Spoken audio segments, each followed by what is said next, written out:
চলেন আজকে আপনাদের সাথে yummy yummy custard recipe share করছি। যদিও এটা সবাই জানেন, তারপর আমি আমার মতো করে শেয়ার করছি। এখানে আমি নিয়েছিলাম দুধ, 1 কাপ গুঁড়ো দুধ এবং তার সাথে 4 কাপ পানি মিশিয়ে নিয়েছিলাম। আমি গুঁড়ো দুধ লাস্টে আরও হাফ কাপ অ্যাড করেছিলাম। আর এখানে দিয়েছিলাম 8 টেবিল চামচ চিনি, 3 টেবিল চামচ কাস্টার্ড পাউডার।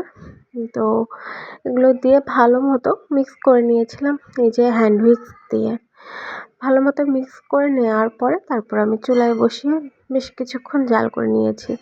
অ্যাকচুয়ালি যতক্ষণ না পর্যন্ত ঘন হয়েছে ততক্ষণ পর্যন্ত জাল করে নিয়েছি। আজকে আপনাদের সাথে একটা বিষয় শেয়ার করছি। আমি প্রথম কাস্টার্ড রেসিপি আমার জীবনে শেখা প্রথম রান্নাটা হচ্ছে যে কাস্টার্ড রান্না। এটা আমি দেখেছিলাম হচ্ছে যে একটা পত্রিকাতে, বিনোদনের পত্রিকা, সেখানে আঁখি আলমগীর হচ্ছে যে আঁখি আলমগীর শেয়ার করেছিলেন এই রেসিপিটা। তো ওইখান থেকে আমার আর কি শেখা।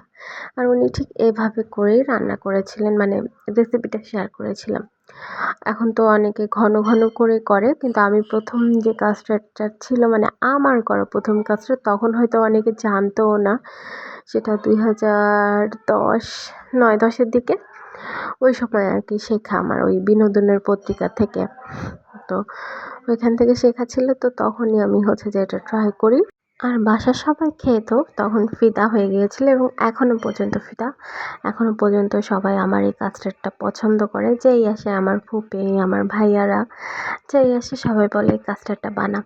আর আমি কিন্তু এখানে একবারে হচ্ছে যে ফল অ্যাড করি না, লাস্টে একদমই যখন ঠান্ডা হয়ে যায় এটা, তখন ফল অ্যাড করি আমি। এটা এই যে ঠান্ডা হয়ে গেলে তারপরে হচ্ছে যে ফ্রিজে রেখে দিয়েছিলাম কতক্ষণ মতো, 2 ঘন্টা মতো।